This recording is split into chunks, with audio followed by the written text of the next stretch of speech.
Hi, welcome back to Blue Mountain Bushcraft and Outdoors. When I say the words one tool option, what do you think about?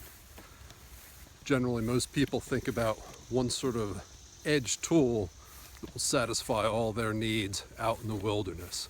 Whether or not you subscribe to the one tool option theory is entirely up to you, and I'm not going to try and convince you of that one way or the other. But what I am going to do is bring you a fairly new, at least new to me, option that I think you guys might be very interested in. Stand by.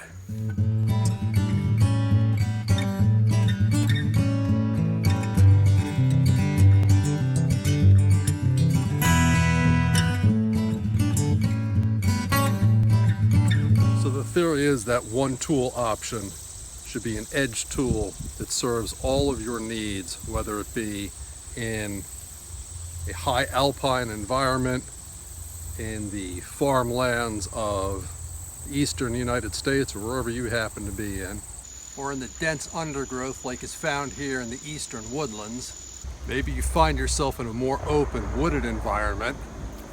The point is, no matter where you find yourself and no matter under what conditions you find yourself in, if you're only carrying one tool, one blade, it needs to be highly versatile and highly functional. So the knife that we have for you today is the second knife that I'm going to be bringing you from a company called Varustelika out of Finland. If you remember, I just did a review of one of their Pukos. I'll put a link to that in the description box down below. Okay, so the second knife that I'm going to be bringing you from Varustelika is the Terava Skrama Bush Knife. Soak that in. This tool is designed from the ground up to be a fantastic one tool option or the perfect companion to a smaller blade. So when the folks at Varustelika decided to make this knife, they kind of dug back into their Viking ancestry and based the blade design off of the medieval sea axe design, or the Skrama axe. And what that was a very long knife, short sword, whatever you wanted to term it, that was equally as useful as a tool as it was a weapon. And I think you can see that with the size of this and all that blade length, this thing would be a pretty darn formidable weapon. So let's hit the basic specifications for this knife. The length of the blade is 240 millimeters or 9.4 inches. The width of the blade is 46 millimeters or 1.8 inches.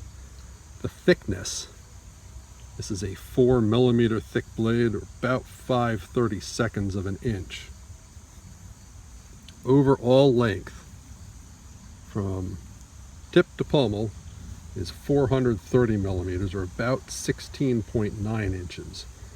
And the weight is 525 grams or about 18.5 ounces. So this thing's pretty darn formidable. Oh, the steel is just like the Puko 80CR V2, tempered to a Rockwell hardness of 59. So you can see that while this is a full tang knife, meaning it's one solid piece of steel from the tip to the pommel, it's not what I call a full broad tang. So the tang doesn't extend out to the edges of the handle material. The handle material on this, just like the Jacare Puko that I previously reviewed, is this textured rubber overmold. It's a hard rubber. It's very grippy, very comfortable in the hand. So the chances of you breaking this thing are very slim. Now, an interesting fact that I found out about these knives from Varustelika since I last reviewed the Jacare Puko is that these are made in Finland by a Finnish knife maker by the name of Lauri. And if you look them up, you'll find that they make all sorts of traditional Puko knives for sale. They're a pretty well thought of company. So one question that I think comes up a lot about this knife, at least from what I read on their website, is what is the purpose of this hole here? And it really doesn't have a purpose other than for the manufacturing process. They use this hole to help them straighten the blades. You're working with a 9.5 inch blade here. Pretty hefty, decent amount of thickness, but not so thick that it's unwieldy, with a big handle.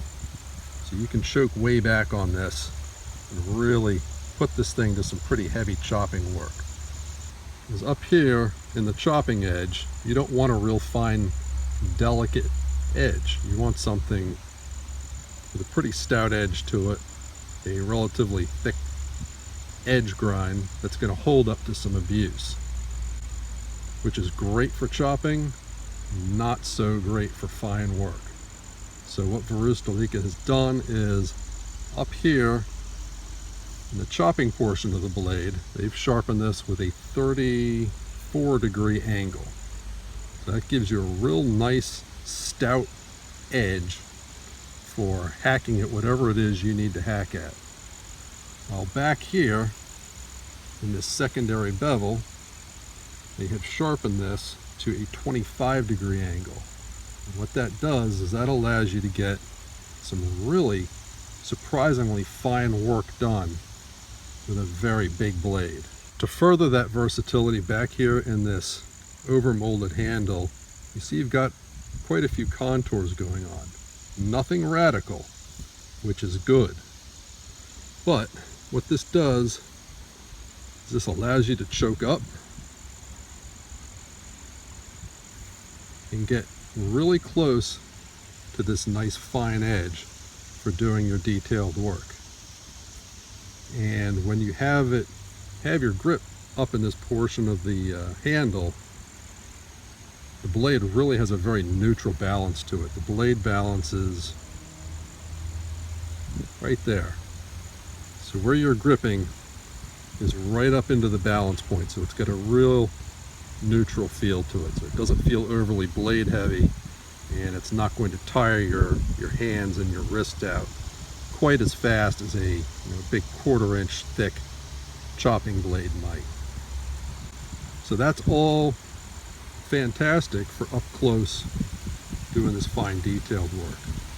It's not optimal for doing the chopping work. Well, again, you've got a whole secondary handle going on back here.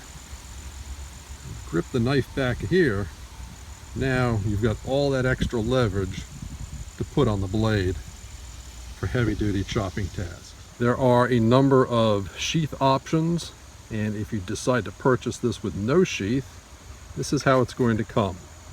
You've got this black plastic cover that fully encloses the blade. See, there's a place here for your thumb for when you're drawing it. So even if you decide to get no sheath, you've got this to carry it in your pack, make your own sheath. You're going to be able to use this in the field.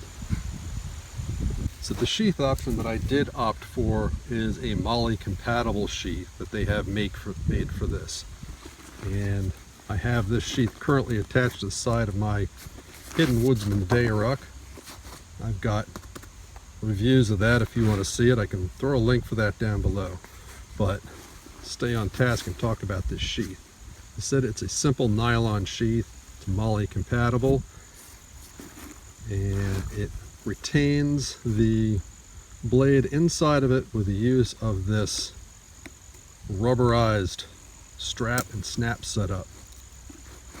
The blade also rides inside that plastic sheath that comes with a knife. Once you've got that snapped, it's not going anywhere. Okay, so we've got this off the pack. Give you a little bit better look at it. So you've got two long straps. Like I said, they're both plastic reinforced to ease in threading them in and out of the webbing. The label on here reads Sarma, has the Verustalica emblem on it. So you've got the belt loop here if you choose to use it. The belt loop is also what is attached to this.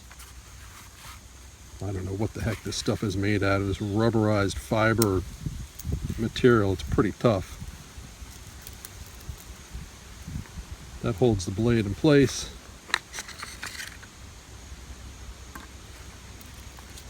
You can see the knife just fits right down inside the plastic sleeve. So before we put this thing to use and show you what it's capable of, I thought I'd roll in some comparisons that maybe you guys would be familiar with. The first of which is a Tops-Tahoma field knife. You can see that the Tops knife is a fair bit smaller.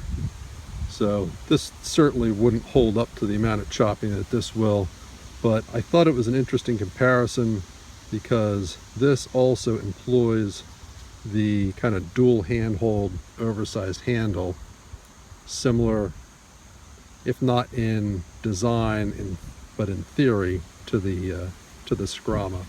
Next up for comparison purposes is the Essie Hungless. Now you can see the overall length of these blades is very similar. The Skrama has a shorter blade, but a much larger handle. Last up for comparison is this 10-inch Bidor Malaysian Parang. This is forged in Malaysia out of 5160 steel, and it's a pretty fair matchup for this Skrama. Pretty close in price and fairly close in performance. Obviously there are some pretty radically different design elements. This is not a full tang design, but you know, this design's been around for a long time and has seen a lot of heavy use by the indigenous people there. So it's well proven. But just to give you an idea, you know, what we're looking at here.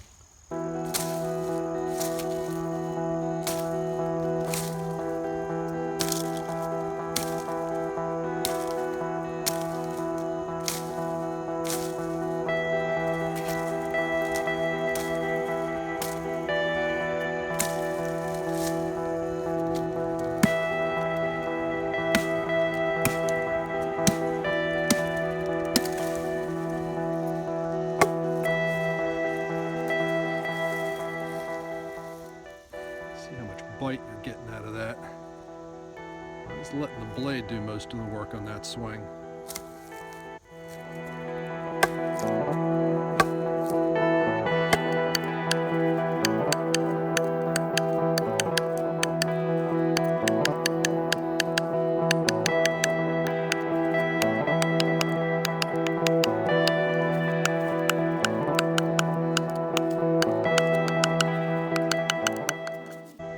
Certainly not as efficient as a saw or a good axe. It'll certainly get the job done. It chops well. You can span a lot of wood with this large blade.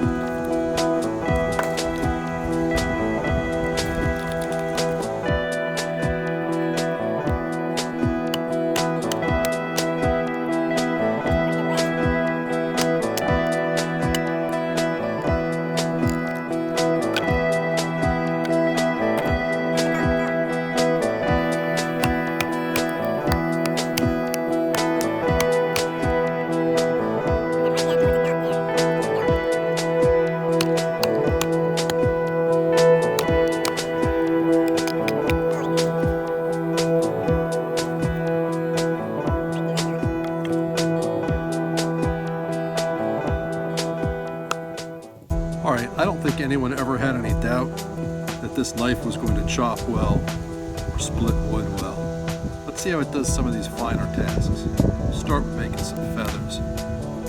Start up here on the chopping edge.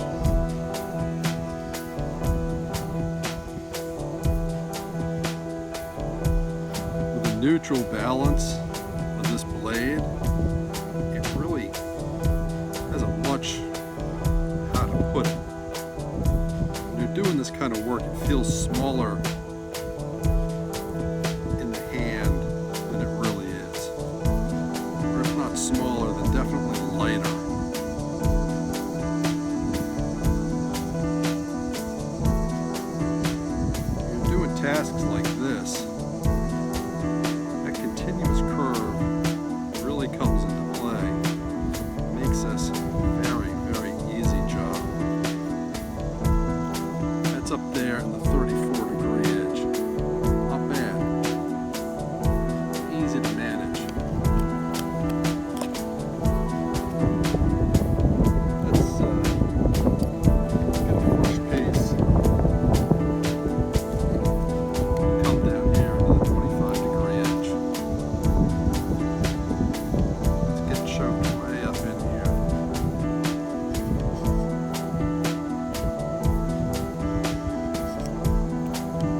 definitely feel the difference in that edge geometry.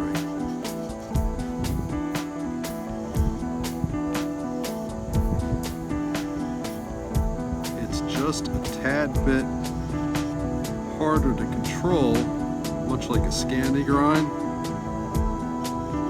The control that you do have, once you get the feel for it, is so much finer. It's pretty amazing for such a big, heavy-duty blade.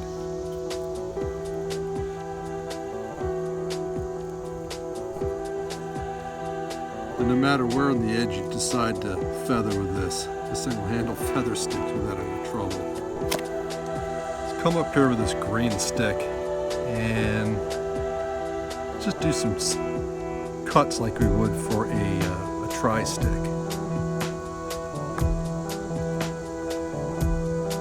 See what kind of bite you've got going on there. Pretty good. That's that thinner grind going to work. Clean, very controllable. Again, that neutral balance really comes into play here.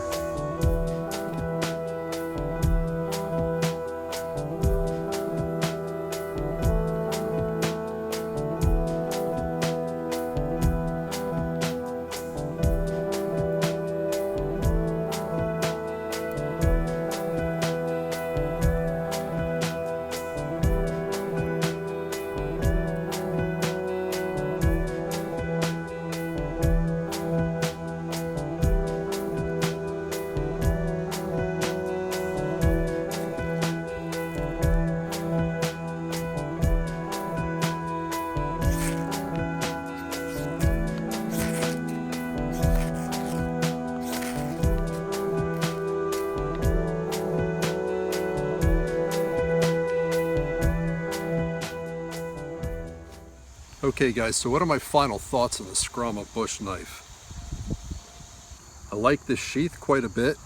It straps onto my packs well. It's extraordinarily secure, and when you're using the strap and the tab here, it's not going anywhere. The one downfall that I see to this is that this plastic sleeve just kind of slips in here. Every once in a while, when you go to draw the knife out, if you're not using that thumb ramp, sometimes it'll take the whole sleeve with it. So, you know, if you're just going to dedicate this plastic sleeve to this sheath, you could certainly fix that with, you know, a tab of Velcro or super glue or whatever.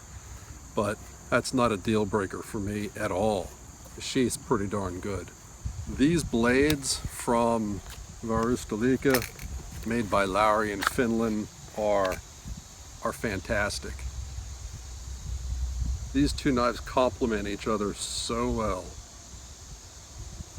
These two and a good saw, there's not a whole lot you can't handle, at least in my neck of the woods. Okay, so the one thing I did want to mention before I wrap this up is the spine on this knife did not come sharpened to 90 degrees. So right out of the box, this would not strike a ferro rod reliably well.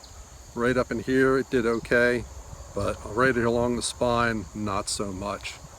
You can see this polished portion here, that was about 4 or 5 minutes worth of work with a work sharp knife and tool sharpener and a file, and that got that to pretty sharp edge where it'll strike a ferro rod with no problem. So out of the box, no sharp 90-degree spine, but very easily fixed.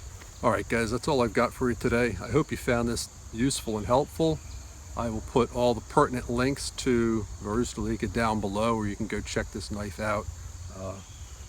I forgot to mention the price point on this. Without the sheath, just the knife and the sleeve is about $55. So fantastic value for your money for what you're getting. This outperforms a lot of blades in my kit that cost a considerable amount more.